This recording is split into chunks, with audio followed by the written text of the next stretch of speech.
Good to see you as Yes. well. Okay. Today we're here with Tyrone Matheson of Tyrone Matheson Group. And we've got a few guests now visiting us. We have Cosmin and Michelle on board, which is nice. So today we're going to talk about um, how fractional executives can leverage partnerships to build their business. Um, Tyrone, can you share a little bit about your professional background and what led you to become a strategic specialist and No, partnerships? yeah, that's great. Thanks for having me, Renee. I would say my journey into entrepreneurship started in about 2008. At that point, I was looking at helping small businesses put systems and processes in their organization. That was sort of the mission that I went out with. And then I went out there on my own and quickly realized that I created a job for myself, which was not fun. So I sort of pivoted the business to focus more on strategy from a high level. So looking at, vision, mission, core values, who's on the team, who do we need to bring in, and then started assembling a lot of these great people around me that had specialties in those different areas. What I quickly realized after being in a client situation for about, I think we were there for about 2.5 years, is that change management is really slow, which is painful for myself. So it wasn't exciting anymore.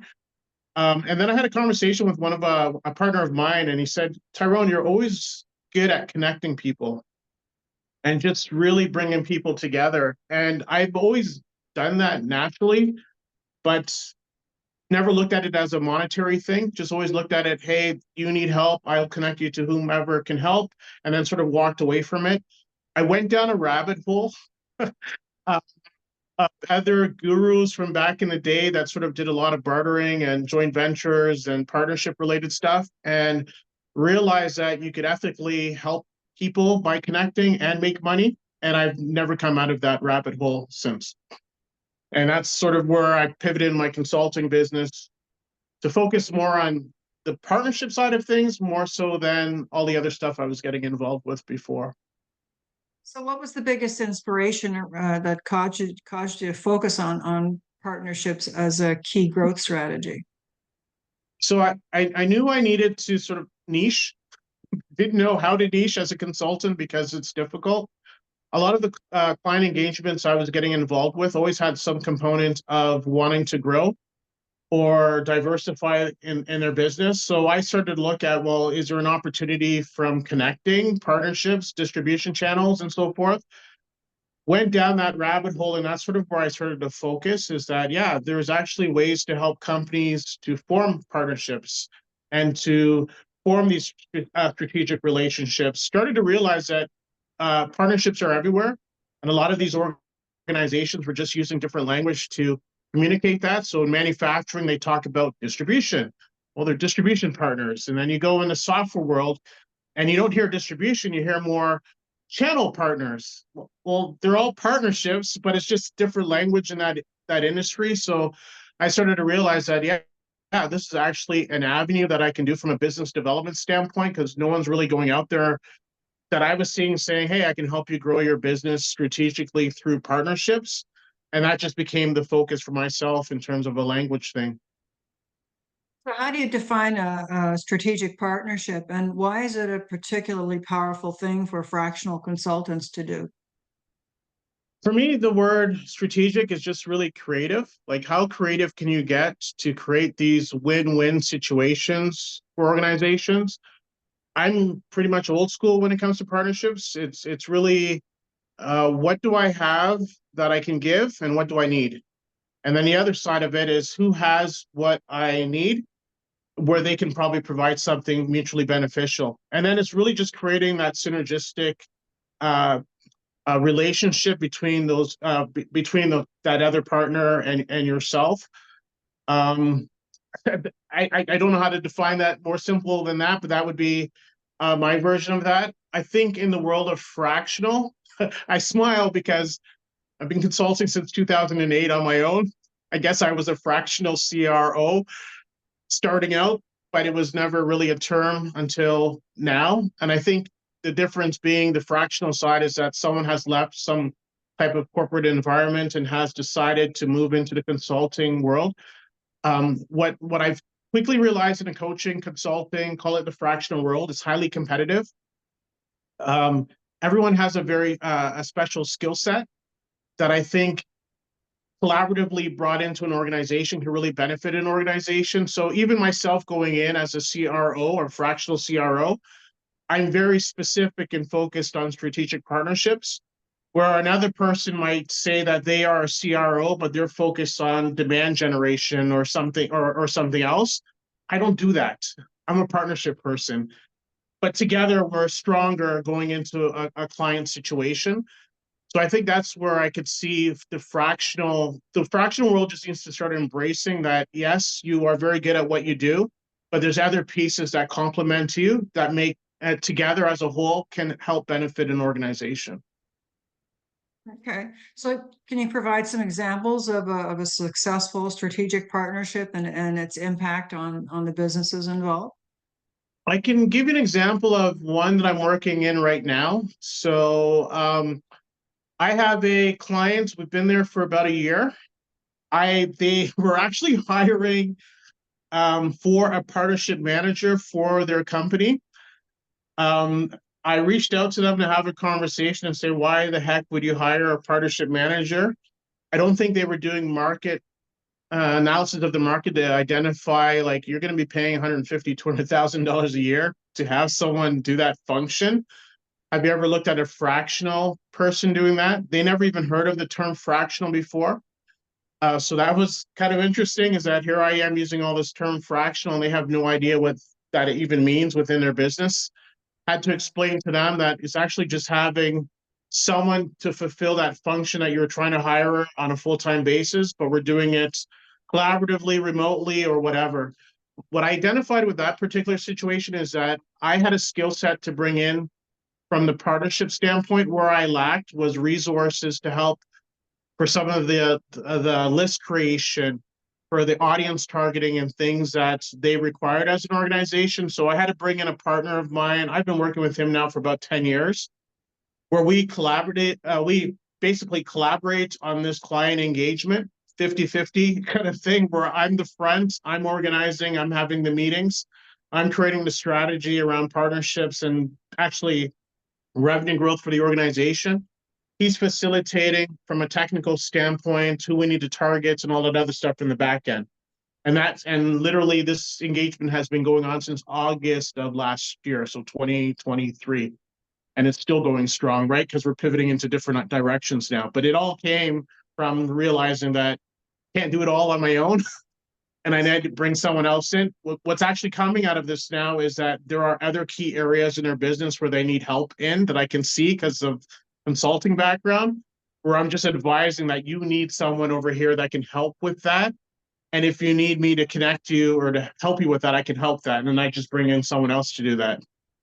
I think that's one of the powerful things about our group, the fractional referral network, is that it now gives you access to all kinds of people with multiple disciplines and areas of expertise. You have the opportunity to get to know them, and you can fill gaps in for your clients that make your job better and easier, give you a lot more credibility. And because you're developing relationships with people in the community, you can refer with confidence. So and it becomes an income stream, right? You can take a percentage of their fees or whatever you want to arrange. And so you've got multiple things going on. And since we're talking about income, Michelle sent in a question, if you don't mind. She said, how are you structuring your fees? And do you take a flat fee or a percentage of the engagement? So no, great question. I've experimented with a whole bunch of different types of fee type structures. So one thing that I was very clear on in 2008 when I started the consulting is that I won't work on an hourly basis.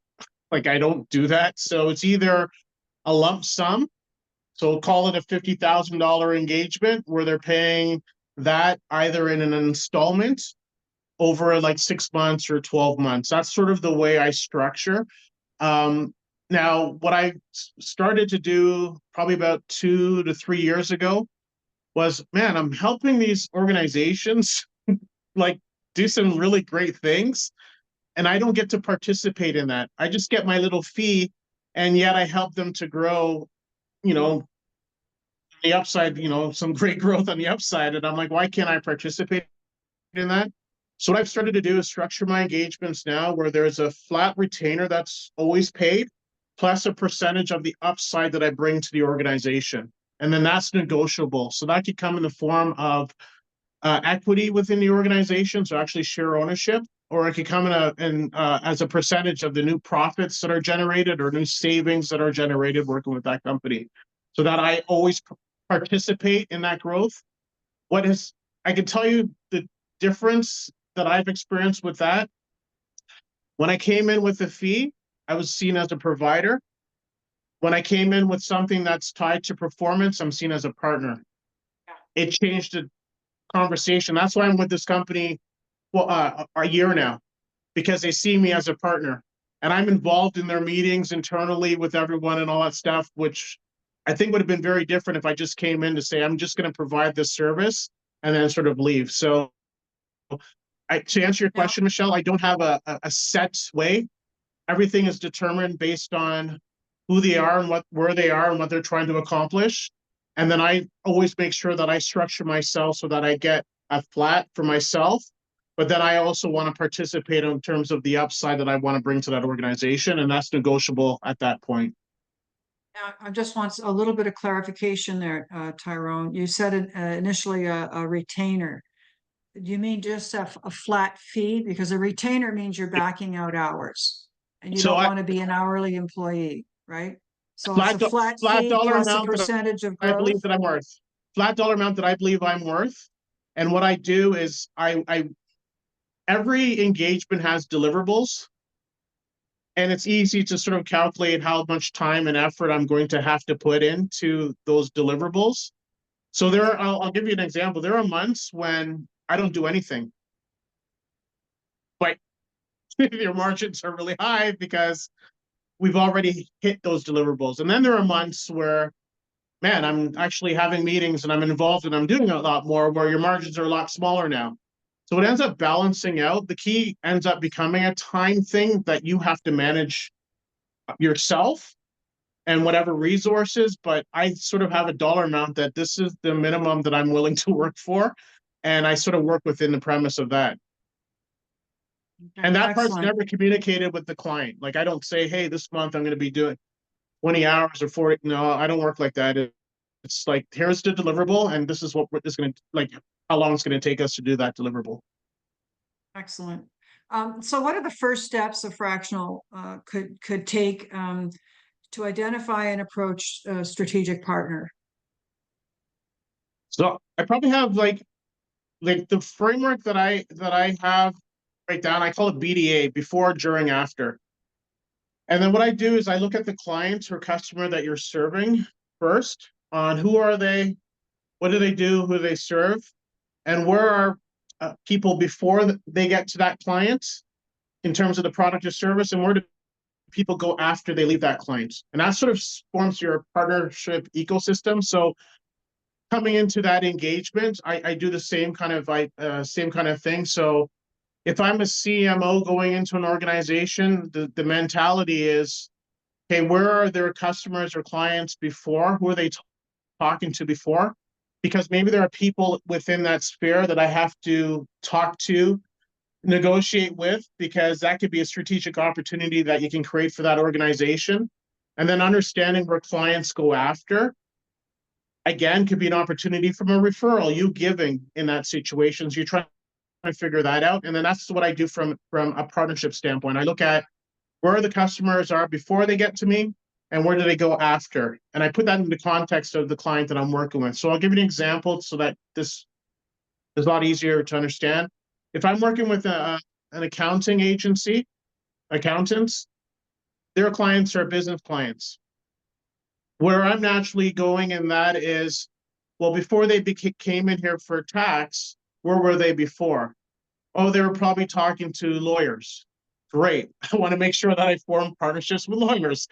They were probably talking to maybe maybe someone, a software developer, maybe they're getting into innovation stuff. Okay, I want to make sure I'm talking to software develop, like that kind of thing. And then I'll look at that business after, and I'll look at it. Okay, where does this business go after they come to me from an accounting standpoint? Well, maybe they need help with marketing, so they're probably going to talk to their marketing specialist, or they need help with a website specialist, or they need whatever that is. That's the types of relationships that I look at forming, so that at the end of the day, if someone needs help, they come to me, the hub in the middle, and then I can start connecting the dots because of all the relationships that I've built around that client. If that makes, I hope that makes sense. And do they pay you referral fees and stuff for working So that magic? here's the fun part. So you're getting paid from your clients to manage why you're there. And then for all the referrals that you bring in to support and help that client, you set up an arrangement with them so that you're getting a piece on the back end of that, and you're not even doing the work. You're just facilitating the introductions. Yeah, good. Great And you keep strategy. things simple. Like these are like my agreements are probably like 1 page, 1.5 pages. It's pretty much, here's what you expect from me. Here's what I expect from you. Sign here. I figured if you have to start creating 10, 15 page type agreements, it's not even worth it. Yeah. If they're going to mess you over at 15 pages, they're going to mess you over at 1 page. So I try to keep things simple. So what criteria should you use to evaluate whether a potential partner is a good fit? Well, there's a couple different things. I'm a gut person, so gut is important to me. But even before that, even before someone should look into partnerships as whether or not that's a strategy that they should be looking at, it's really about what are your goals, what are your vision, what are you trying to accomplish for yourself or for the business that you run. And then from that, sort of work backwards in terms of who are the people, what are the resources that I need to get there, and then identifying that, and then having conversations with people. I'm a gut person. I intuition's key for me. In terms of client engagements, I'm very simple, very straightforward. I tell people we're going to try something, and if it works, we're going to have a really great relationship going forward. You mess me up once, it's done, and there's nothing else coming out of that for from me or from any one of my partners, and you sort of go with that. I can tell you right now, there's probably been only one time where I've had a bad partner relationship, and it was because I let all my guards down and I didn't allow my intuition to be that leader in that arrangement. Relied on voices around me and took in that partnership, and it was the worst thing that I ever did, only because I relied on everyone else versus my intuition. So intuition is key for me, but then alignment with vision and goals and everything else that I'm trying to accomplish. So what key elements make a strategic partnership successful from the start, and how can both parties ensure mutual benefit? I think having open dialogue and alignment of vision in terms of what each party is trying to accomplish. I think, like, especially in the world that we're in I think what I enjoyed about COVID, believe it or not, is that it's allowed being remote to be acceptable. So I don't need to, you could be in the US, you can be in the UK, you can be, it doesn't matter. I think COVID allowed that, hey, actually, we are in a global world now. We can actually have these conversations and do business virtually and remotely. And I think that opened up a lot of things. But with that is open dialogue and communication and ability to authentically build relationships with individuals. I had a colleague years ago say ROR, return on relationships. I think when you have a service type mindset and you put clients' needs before your needs and you're just focused on that, and there's alignment with people around that are sort of speaking that same language in terms of serving and helping that client, I think you're able to like synergistically build these key relationships. I think when conversations start turning all about money, money, money, money, and it doesn't align with maybe how your beliefs, your values are, then that's where radar goes on and it might not work. if that's Yeah. sort of that objective. So I think the key, like to answer your question, is it's really the alignment and open dialogue and communication and being authentic and real and understanding each other's expectations before you even look at things. And I literally try to keep things simple at the beginning. Memorandum of understanding, 1 page. Here's the understanding that if something works out between us, that we'll figure something out at the end. I know a lot of people don't like that, but that's sort of the way I work. And then we just figure things out because you're going to learn a lot about someone, typically from one engagement in terms of how they operate and how they do things, which should set the path going forward. Like I said, I have one partner relationship. I met him on LinkedIn about 12 years ago, 10 years ago. First meeting, I said, we're going to do business together. I don't know how or what, but it was the first meeting. And to this day, we speak every single Monday. So we're involved in client engagements because of a conversation that we had 10 years ago after meeting on LinkedIn.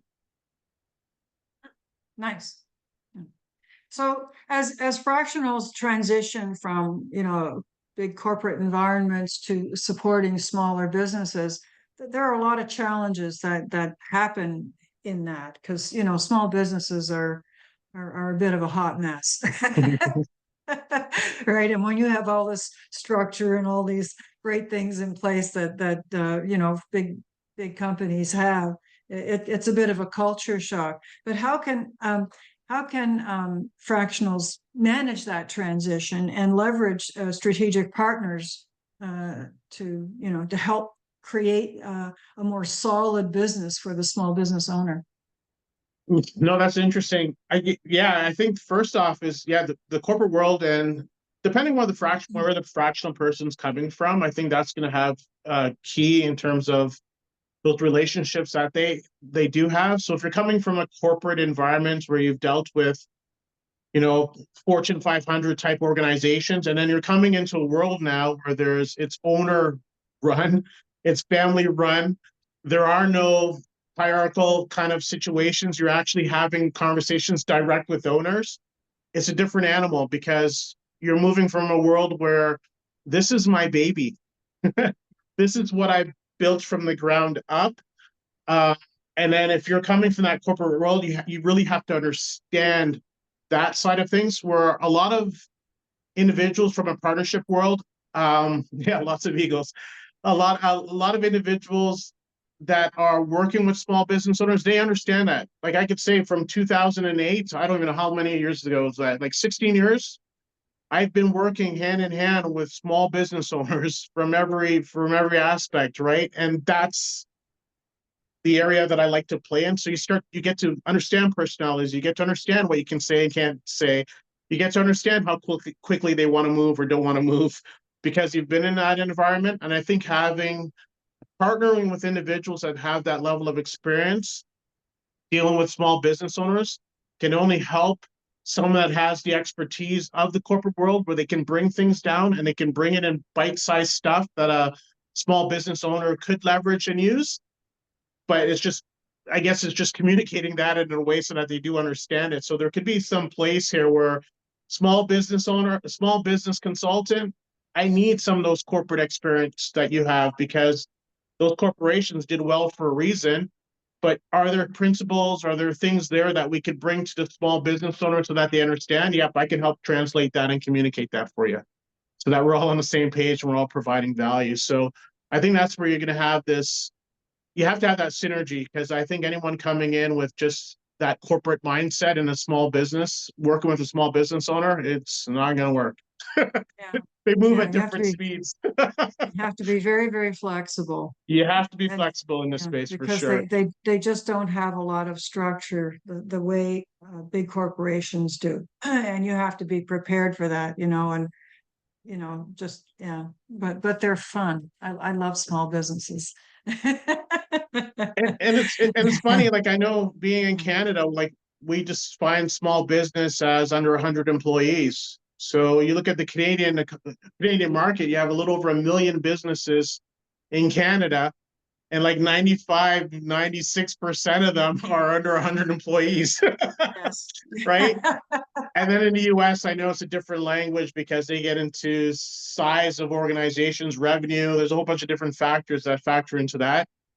Yes. I think the key at the end of the day is that if you're going to be in an environment where you are working or have access directly to owners that have built something from the ground up, or a family run business, is a different conversation. They operate very differently than corporate, where they might be distant, just they have a distance between that ownership piece. They're just there to run it, right? They just get Yes. paid their salary just to run it. And it's just a They keep different thing shareholders when you own happy. it. Oh yeah, keep the shareholders happy, right? Yeah, for sure. So, what trends do you see emerging in the field of strategic partnerships, and how can fractional consultants prepare for those? No, good question. I think what I've been identifying is that there's a lot of consolidation that's happening in the industry right now. Consolidation around mergers. So you're seeing a lot of companies that are buying other companies. I can see what's going to happen. It's going to be the partnership piece is going to be a key element of partnering with other individuals to help provide bigger value. Uh, because I think because we're no longer in this sort of isolated kind of uh, world now, it's a global world.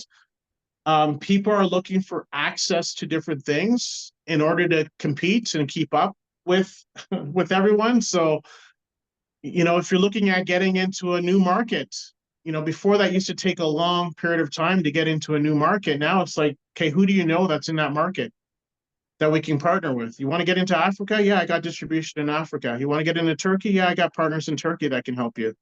Right? You need to get into the US? Yeah, I got partners in the US that can help you get into the US. Like, I think that's the way things are sort of moving, where it's going to be about access.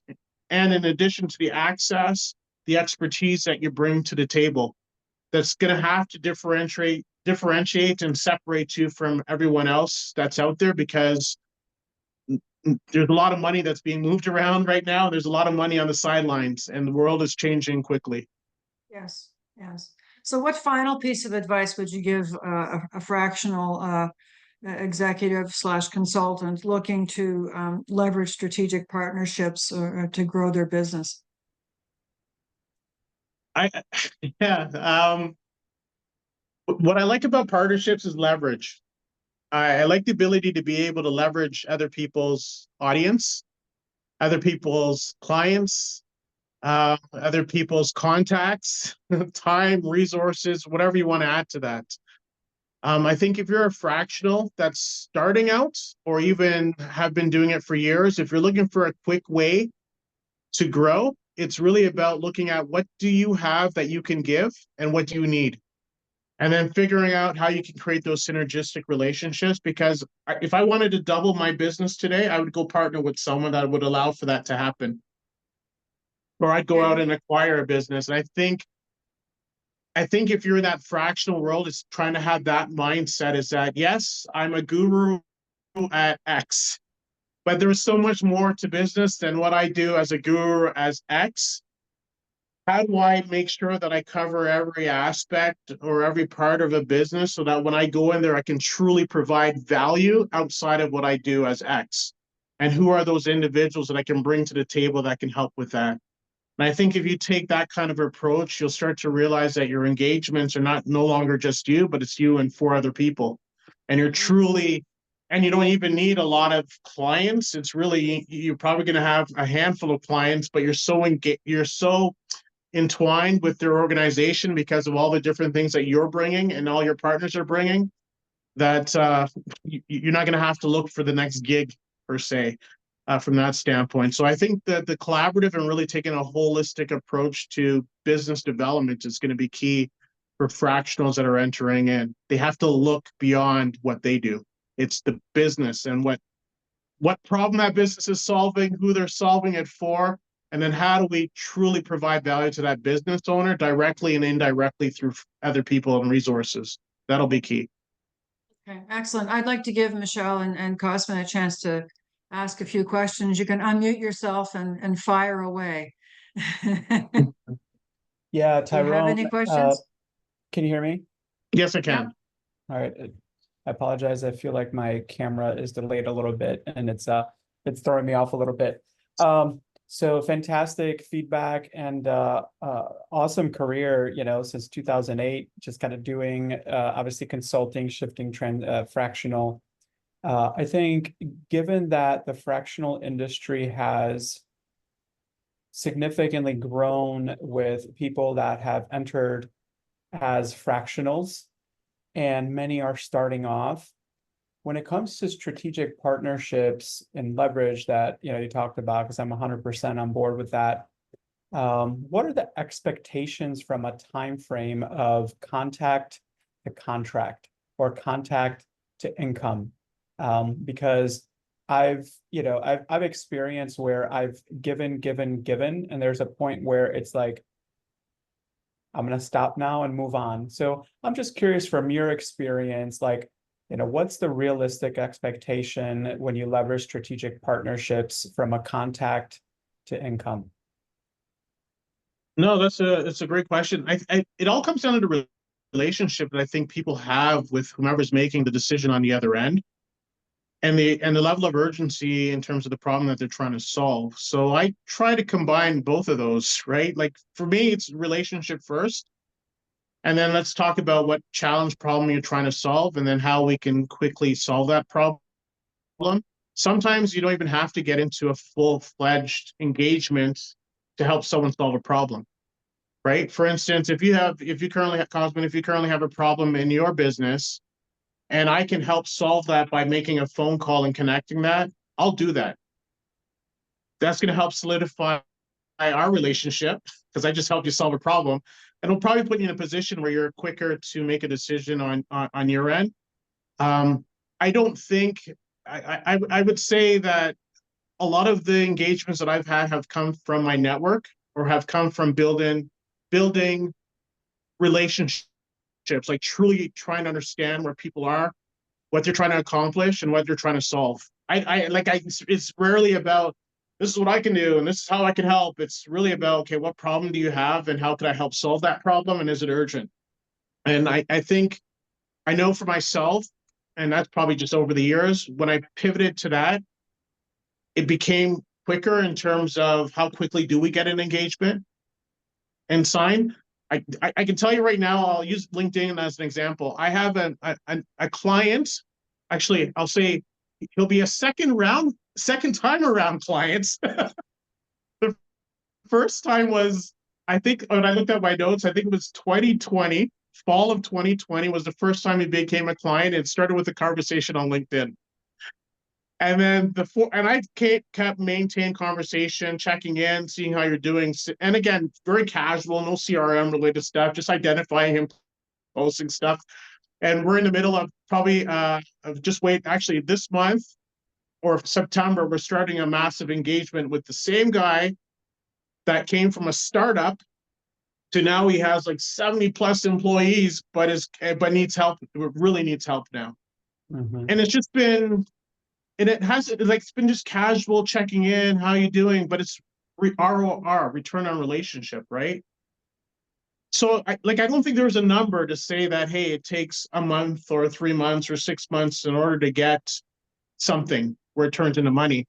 I think it really what comes down to is conversation. Where are you? What challenge do you have?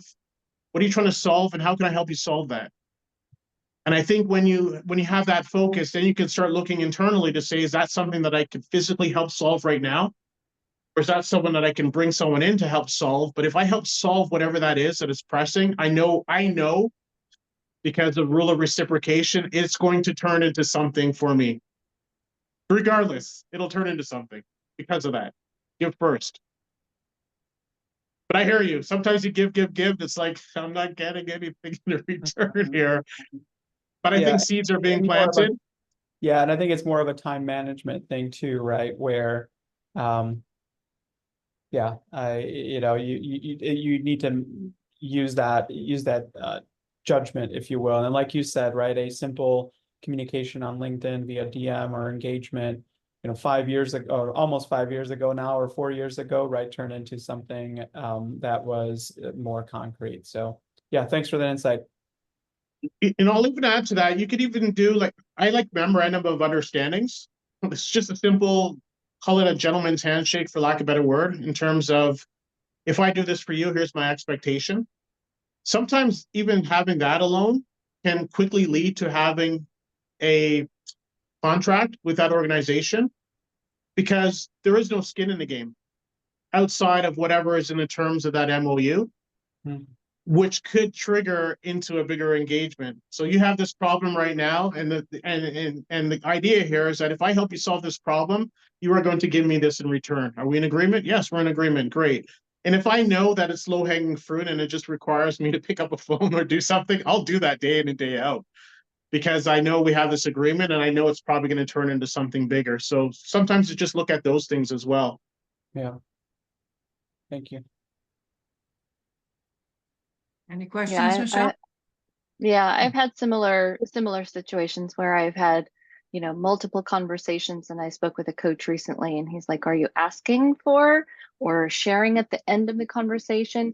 Hey, if you know anybody, here's what I'm looking for. Do you know anybody in your network that might be a good fit for me? Here's my blank ideal client.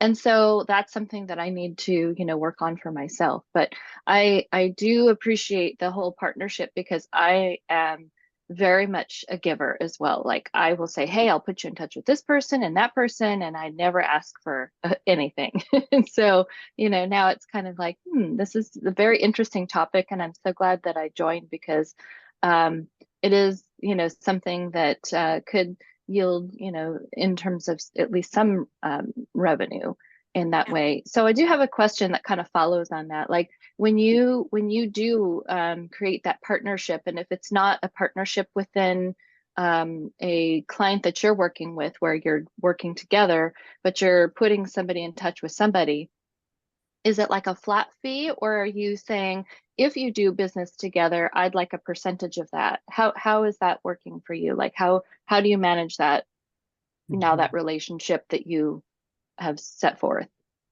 So no, great question. There isn't, I'm very creative in terms of how do we all win from this, from whatever arrangements it is. I hate the set percentage. That's a blanket approach that I just use for every partner, because sometimes it doesn't make sense for the client at the end of the day, or for the other participants in terms of the percentage. So for me, I do it on a case by case basis. And that's where my memorandum of understanding comes into play, because I'll have very simple wording that, should any business come out of this sort of arrangement here, that we're going to come back and we're going to negotiate what percentage I should get paid, you should get paid, and everyone, so that everyone's happy. And that's what they're sort of signing off to, versus a blanket approach where you're agreeing to 20%. 20% of what? Is this like maybe there's a better thing that I could do? Like, if it's a larger company and it's a bigger dollar amount, do I really want the percentage, or do I want equity? Like, what do I want here, right? So I think having that simple memorandum of understanding, and just making it clear that if you get business from me, we're going to negotiate what that could look like. Is it going to be a one-time payment? You're tied into that organization for 5 years and I only got paid one time. Like, am I going to get paid in perpetuity? Like, those are conversations you could have when you have a simple agreement up front. That's So I hope I great. answered that. Like, I don't like set stuff at the end of the day. Yeah, For I me can see personally. that. Yeah, no, I think that's great. Thank you. You mentioned equity as a form of payment, which I think a lot of people that kind of escapes as an option. People think X amount of dollars or whatever over a period of time, but depending on the type of business and the type of work you're doing, taking a piece of the bigger pie maybe is, that's another way of making it easy for the business owner and showing that you are invested in the results. Because a lot of the time what happens, people don't want to pay for your services, because they think they'll put their money into something and not get a result, especially with marketing and stuff. So one of the ways of getting around that is to take a smaller amount of money and maybe a piece of the company or a piece of the profit. It's definitely, and I think to your point, Renee, what's happening now is there's a mass amount of wealth that's going to be transferred probably the next 5-7 years. Yes. And I think the statistics behind that is the average age of retirement for a business owner, I believe, is 72 years of age. And the majority of boomers actually turn 72 by 2030. So in the next 5 to 7 years, there's going to be a lot of wealth that transfers from these business owners right now that are, they're like 66 years old, 65 years of age. So the opportunity becomes, do I want to consult in terms of my knowledge in this business? Is there an opportunity for me to participate and acquire a business with the expertise that I bring in, and look at it from that standpoint? I just know that there are a lot of business owners out there that are willing to give a percentage of whatever it is that they're building in order to help them. Because some of them, you got to understand, they've been alone, they've been struggling, they've been doing it on their own, and they're at that point where I either want to sell it, I want to close the doors, and I just want to get out. Until someone like yourself comes to the forefront and say, I can actually help you with this. Like, I have a skill set, I have a network that can help, and then all of a sudden you got them pumped up, excited again. And at that point, yeah, I'm willing to give a percent in order to have what I never had before, knowing that in doing so, my business that's worth here is going to be worth a lot more down the road, right? So I think there's a tremendous opportunity for fractionals, even in that space right now, for that transition piece, right? You have a business that's worth X. I have an expertise in marketing, or as a revenue specialist or as an operational specialist, I could help save costs or help drive top line or whatever. That's worth something. And I sometimes I don't think we factor in the value that we could truly bring to a business by just that alone. So yeah, I love equity, and it comes in different forms. Comes in different forms. Excellent. Any more questions? Yeah. No, So, go ahead. go ahead, Michelle.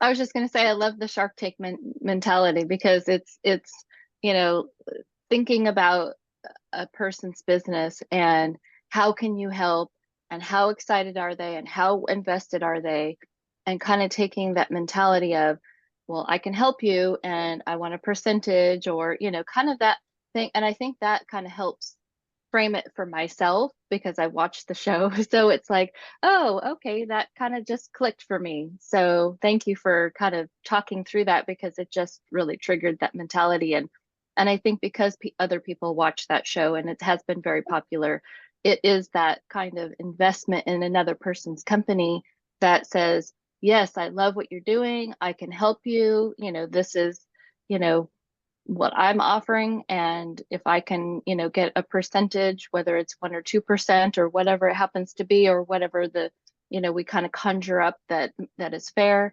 I think that is something that I just, hadn't really thought of. So thank you for sharing that.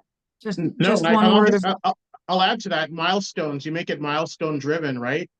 As part of your engagement, because you're already coming in there and saying, this is what's going to happen over that engagement. So when I hit this is what happens at that milestone. When I hit milestone 2, this is what happens at milestone 2. Like, you can really be creative with that, right? And again, now you feel like you're part of the team, you're a partner now, you're in it, we're working together on this, and I'm able to make those click those check boxes. Make sure though that when you're offering to take equity, that you're doing that in a company that's profitable. Oh gosh, yes. Not a startup that doesn't have a proven product or a proven leadership team, because ultimately what happens, they have a big fight, the company goes to shit, and you've put $30,000-$40,000 of your time into a company and have gotten nothing out of it. So never do that. But money plus equity. Yeah. Oh yeah, cash flowing company, lots of them out there. You were going to ask a question, Cosmin? Yeah, I think to kind of build on, Michelle. So, you know, um, for me, I'm very passionate about those that are beginning their fractional journey, and how can we improve and do it, do our business well. And kind of the life cycle of a fractional is, I'm in a life stage where I've decided to do this. I need to learn how to do this. The hardest is getting that first client. And then once I do get that first client, how do I manage? How do I structure? And then, have a biz dev model to give me the second, third, etc. But there comes a point where you tap out in your time versus income versus like why I signed up for this. And then the next step is this topic, strategic partnerships, leverage, etc. And so, to me, it's really exciting to hear your perspective, Tyrone, because you're more senior along this path of success, and just kind of how you structured it. And so I think I'm kind of trying to bundle it up for myself in a lot of what we've kind of talked about here. But I think from your perspective, I guess my question is, how do you as a I think as a strategic, when do you get to that level of, hey, you know what, like I need to shift away from managing kind of individual clients to being more of that connector and more of that long-term revenue type of situation, right? Because I think naturally you'll still want to do client work and you'll continue to do it, but I think this lifestyle is a great for an opportunity to build those individual strategic partnerships to give you that income stream. And so you do, to your point, less work, more income. And so I guess the question is like, was there a moment where you got to that point, or is there something where if I or anybody that's watching this as a fractional say, hey, you know what, I'll need to look out for this to really take this more seriously when it comes to strategic partnerships? I think so. I've made a lot of mistakes. Okay. Where things have pivoted now. So I'll show you where things are now. So you get to a point where capacity becomes a challenge because your hands are working with a whole bunch of different clients, and that's your income source, Exactly. right? Yep. So what I've done now is I have probably about 4 clients that I work with that pay for everything. And then where I'm transitioning now is, you know what? I want to transition more to a generational wealth kind of mindset and approach to what I'm doing. So before I came in as a service provider, providing this fractional service, which pays well, but then when you have a partnership mindset, we're looking at partnerships externally as who can I bring in, who can I partner with? Here's another way to look at partnerships, and this is a freebie. When you start partnering with businesses. So I'll give you an example. I'm gonna, if an organization does not have a partnership ecosystem, I can now take my intellectual property on what I know about building partnerships and using partnerships to grow businesses to come to that organization and say, guess what? You don't have a partnership ecosystem. You're looking at ways at growing. It's going to be very expensive. You brought in a partnership manager, all that other stuff. Tell you what, we're going to form a partnership, and I'm going to be your partnership division. I'm going to manage everything through my internal resources and all that other stuff. We'll be 50-50 on that. So now I'm 50-50 with that business owner on a new entity that we create that is specifically focused on building partnerships for that organization. And then I'm going to take it a step further, and I'm going to put some software in there. So that my partnership ecosystem now leverages my intellectual property and also leverages some software to help manage some system in there. What does this do? Well, this allows me that at some point I'm going to say, you know what, this was fun, and I want out. So what are they going to do? They're going to have to buy out my 50%, which is money for me. Or it's going to put me in a position where I'm really liking this, and I like their business. I like everything. I'm going to buy them out. and I'm going to go out there and I'm going to bring investors to help me buy them out. But what it does, it just allows you to productize your intellectual property in a different way so that you're not looking for partners on the outside to help you, but you're looking at it from, I'm a CMO. I'm going to bring the functionality of a CMO to your organization. You don't have that right now. And this is what that looks like from a partnership standpoint. And then you can get creative. Like, this doesn't have to be a paid retainer type engagement. It could be, let's set up an entity over here called CMO entity. We're going to be partners on that. And I'm going to bring all the CMO services on that end, because there's still resources that that company has that you need to function properly in your CMO role, which is fulfillment. They need to fulfill everything that happens over here, but you're going to bring your intellectual property and everything else to help manage that. And then now you just created a totally different approach to Fractional, where you're not the service provider, where you're truly a partner. And you're bringing in that IP and intellectual know-how to partner with them for that whole full functionality. Yeah, it's smart. So it's just a different way of looking at it, but I think that's the fun part of, like, sort of the work that we do, is that it doesn't have to look a certain way. You can, as long as you're helping to fulfill and solve a problem that they're trying to solve, and you have a way to do that, I'm sure companies are going to have, they're going to be open to having conversations in terms of what that looks like. And I think it's also good to be different from everybody else, right? Like, 'cause, you know, if your fractional model is exactly like everyone else's, then you don't really have a differentiator. So you need to be able to be more creative and more strategic and more partnership focused if you want to really be able to bring value and be seen as the go-to person among a sea of equals, really, right? So that's great.